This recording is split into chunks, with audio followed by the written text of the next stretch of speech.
Kristen, thanks so much for joining me here. Super excited to speak with you today about customer success excellence and the Success League. For those of you that haven't seen our series, the purpose of our conversations is really get to know those voices in the customer success industry, those influencers, and understand, go a level deeper, right? Understand what true excellence in customer success looks like for them. And today I'm pleased to be joined by Kristen Hare, the CEO, I do believe, of the Success League.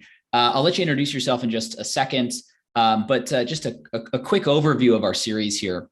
Customer Success Excellence, I think most of you may already know, is an awards program. I'd like to say the world's first awards program dedicated to customer success. Super excited to have Kristen both as a judge and also the Success League as a sponsor for our very first awards program, which we've launched in EMEA. Nominations are now closed, but we're super excited to be all together. You're going to be there as well in London to award the best in success on June 15th. And if you do want to attend the awards gala, you can get your tickets.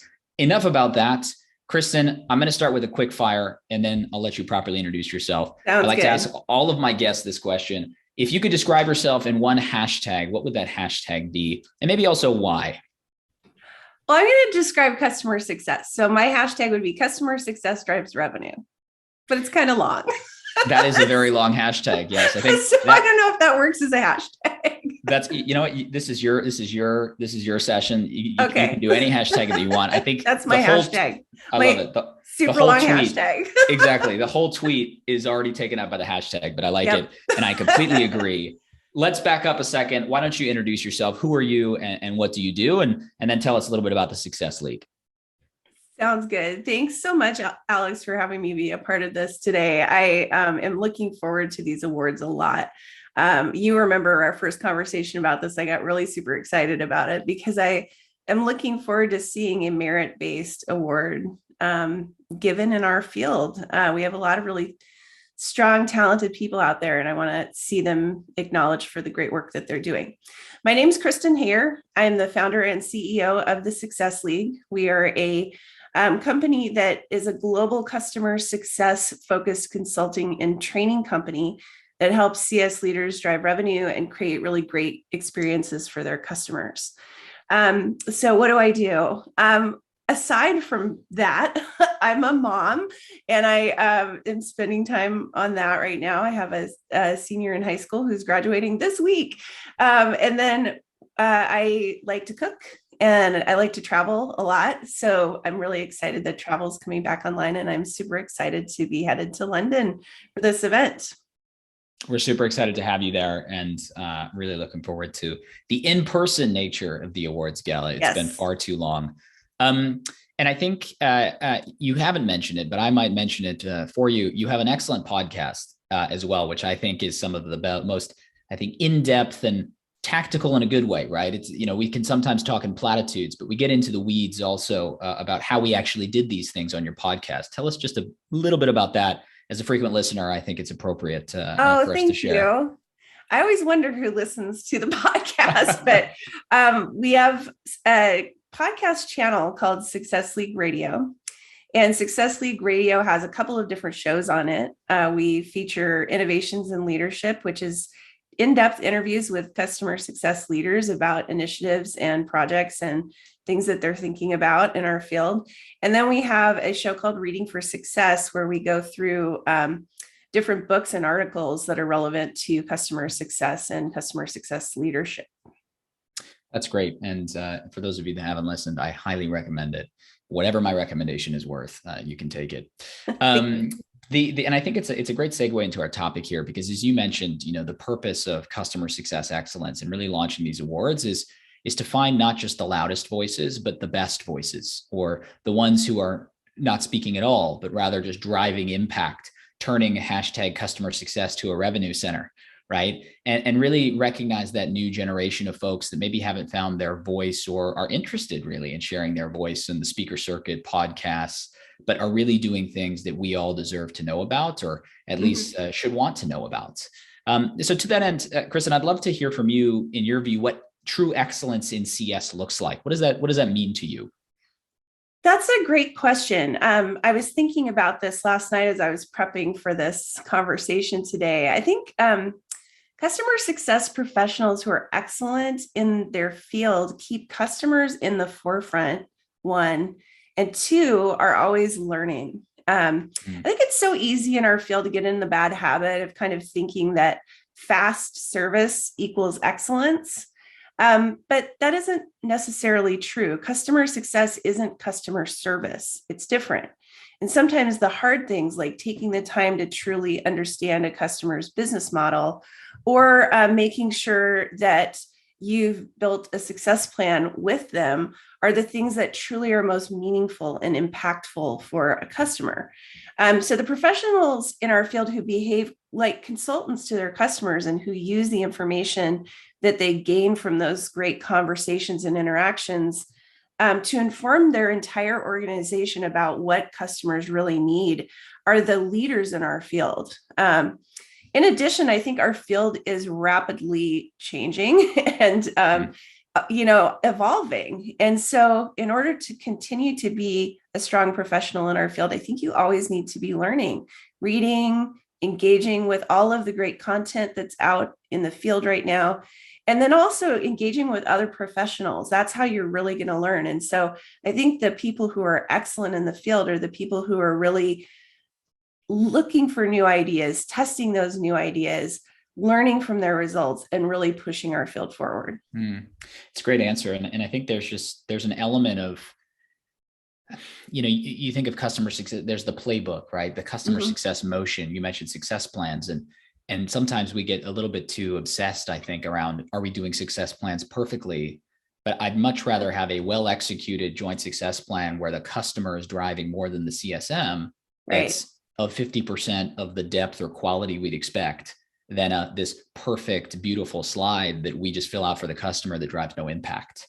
Right. So I think we maybe get to your point, get a little bit stuck in the repetition of wanting to check the box of the playbook, then really kind of unthink the traditional stuff that we always do in CS and actually think, is this driving value for the customer? Kind of that customer-led approach instead of the process-led approach, which I think we can sometimes get stuck in.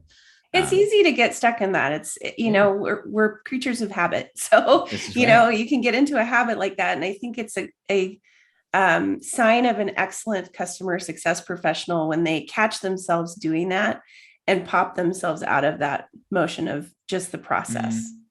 And so you mentioned kind of learning, you mentioned continuous learning and kind of almost continuous disruption of one's own routine in some ways, right? To really break that habit. Are there any other qualities or characteristics that you think are critical for a world-class CS professional? Yeah, actually, I wrote an ebook in partnership with Salesforce on this really recently. And it's about to be released in a series, so keep an eye out for that. It's coming out in June and July. But I think that there are 8 traits that to me are really important to all CS professionals. And I'll just go through them really quick. So curiosity, and I have them written down here. So if you see me glancing down, that's what I'm looking at. It's a lot to remember. I didn't want to miss any of them. So curiosity. So I see that as taking a learning approach to engaging with your customers. Empathy, this would be on, I think, anybody's list. So adopting that customer's point of view.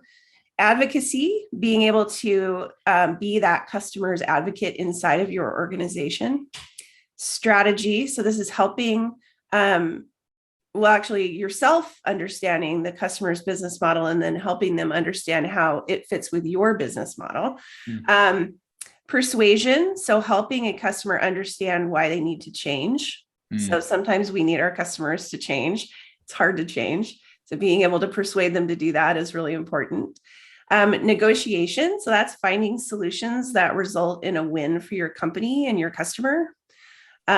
Organization, balancing your workload and really focusing on your goals as a CS professional. And then leadership. So this is leading both internal cross-functional teams and customer side cross-functional teams to get to value with your customer. So there's a lot of things, but I think they're the ones that I would say are really critical for all CS professionals. So I think the great thing about all of those characteristics as a group are that some people come to the table with those as just kind of natural strengths, but they're all things that you can learn over time. So, if you're not a particularly empathetic person, there are things you can do to develop empathy in yourself. If you are not super organized, there are tactics you can use, there are tricks you can learn that help you become more organized. So these are all things that people can learn. And I think if you look at how do you strengthen your strengths, and then how do you fix your weaknesses to the point where you can live with them, I think you can get all of these skills in place.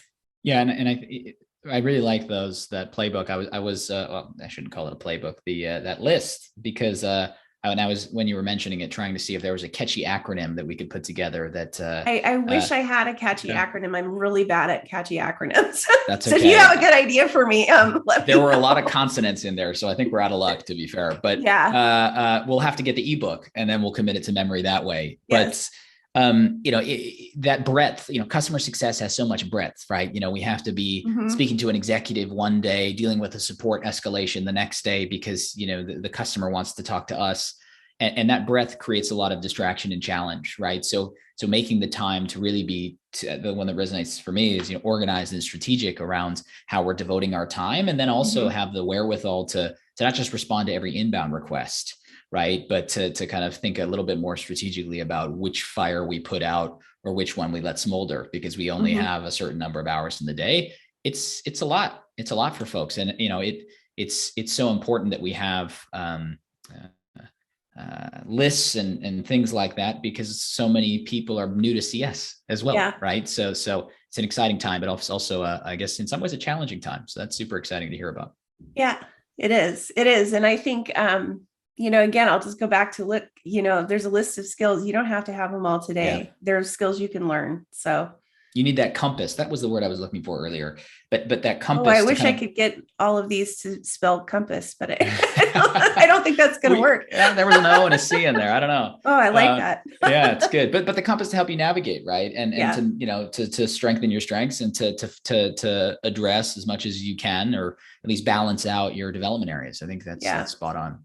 Speaking of innovation and change, and not such a great segue, I'd love to pivot a little bit onto kind of the future, right? We're talking about the present and what good CS looks like today, but you mentioned even earlier that it's changing so much, and that's absolutely right. But let's fast forward 5 years. In your view, Kristen, where is customer success going to be? So I almost feel like 5 years is too soon. So I'm going to say 5 to 10 years for what I've been thinking about lately. It is a tough question. I think that, like always, technology is changing. And what's going to happen over the next 5 to 10 years is that silos are going to have to come down between teams in order for organizations to provide the kind of experience that customers are looking for. Customers have been, I want to say, spoiled a little bit by our consumer experiences that we get to have all the time. And I think that we're used to those consumer style experiences. And now, when as buyers of technology in our organizations, we go to buy things, we kind of expect a similar experience. And we don't have similar experiences a lot of the time. It's hard to sometimes get these solutions set up and running. The buying experience has artificial kind of stopping points inside of it, where you're sort of forced through a funnel that doesn't always feel good. Once you get over to your implementation team, implementation is often less than smooth. And then you get into your ongoing relationship with this vendor. And a lot of it feels, as a customer, really artificial and not great.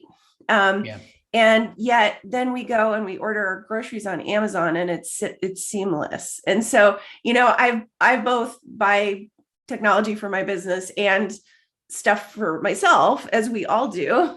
And I just have noticed the massive difference between those experiences. And, while B2B products are more complex in some ways, I don't think they have to be. And I think that expectations of buyers are increasing.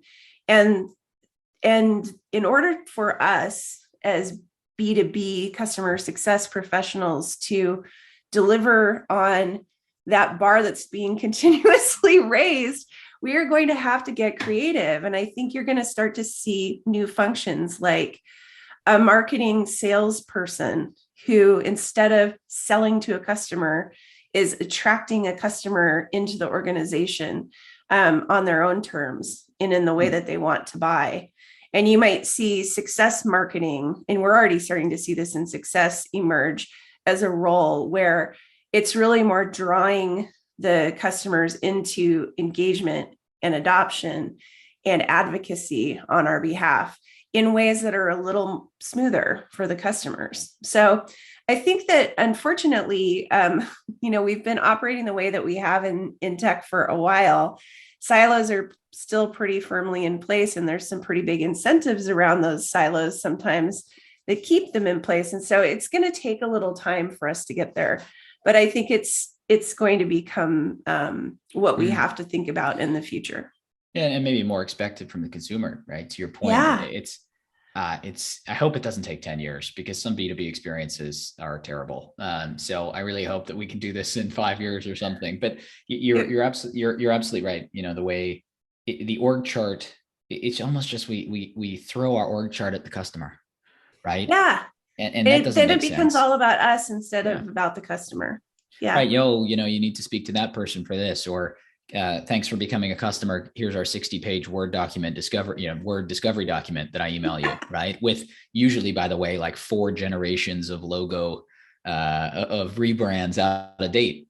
So there's definitely more that we can do. And I think, implicit in how you've responded is it being a company-wide directive, which is so critical, right? Because CS is a function, but it also is an organizational responsibility. So I hope you're right. Let's just put it like that. I hope I'm right too, because I would like to have better buying experiences on my company's side of things. Indeed. Yes. And I guess I can say same here as also for the customer success awards. Last question for you. And this is a qualitative question or request. We've been talking in great detail around, good qualities of a CS professional, what excellence in CS looks like, but just curious if we can have an example from all of the conversations you've had and in other, walks of life or in your business around the best in customer success. What comes to mind? Well, I'm gonna share the story of somebody that I hired on one of my teams initially. So his name is Amin Akbarpour. Amin, I hope you're listening to this because this is a great success story in my opinion. I first hired Amin as a temp to hire when he was just out of college, and we put him in a role called a welcome caller, and it was like our most junior role on our sales team. And his job was to call proactively out to brand new customers that had a high likelihood of moving from our free product to our paid product. And he did such a good job of that when we had a CSM take maternity leave, we had him fill in for her. And by the time she was back from leave, another person on the CS team had left. So we had an opening. So we moved him into a customer success role. He was really proactive in that role. His customers really loved working with him because he was always thinking of great ways to help their business with our product. So he kind of took that consultative approach to working with the customers. When I moved to the next company I went to work for, eventually I got him to come along with me as our first CSM. It was an earlier stage company. And he took a lot of initiative on helping me to build out our customer success program, helped to bring in and hire new CSMs on the team, was really an excellent example while he was doing this of a CSM who was very proactive with customers, who was always thinking strategically about how to help their businesses. And when we both left that company, I went on to start the Success League, and he went on and was a global CSM at another organization. He worked there for several years and was successful there. And then he has always had a dream to get into the environmental space. And so recently started his own company. He's the co-founder of a company in New York, and I've got it written down. It's called References, and it's a company that offers clothing recycling in New York City. Wow. So he shared with me recently when we were talking that he feels like his time in customer success really prepared him well for leading a company like that, because he got that experience, working for a startup and understanding how scrappy you have to be when you're in a startup, but also the understanding of how customers think and how they like to buy things and how they want to engage with a company at a deeper level.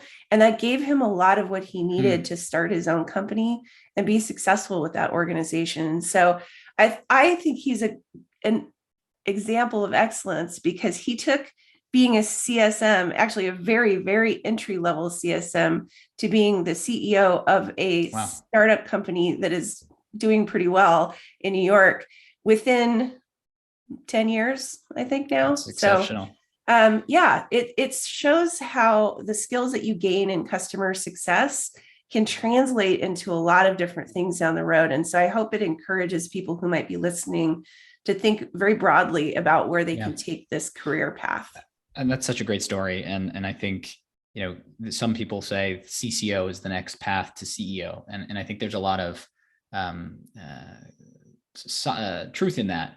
We're not seeing it, we saw it at HubSpot, for example, but I think we'll see it more and more because we touch so many points in the customer journey. So we understand and empathize, maybe have all of the 8 qualities that you mentioned earlier. Love the story. I was going to suggest that he apply for or be nominated for a Customer Success Excellence Awards when we come to the Americas later in 2022, but it sounds as if he's moved to bigger and better things now, but we will be opening nominations for the Americas region later this year. Let's conclude briefly. If you'd like to join us in London for the 2022 EMEA Customer Success Excellence Awards Gala, where we'll be announcing our winners live. Kristen will be there. I'll be there. I will be there. I'll be there in a gown. Wow. Good. Well, I'm going to have to upgrade what I'm going to wear in that case. We're all going to be there. Hopefully you'll be there too. Tickets are still available to attend. That's at customersuccessexcellence.com. And Kristen, if people want to hear more about the Success League and more from you, where can they go?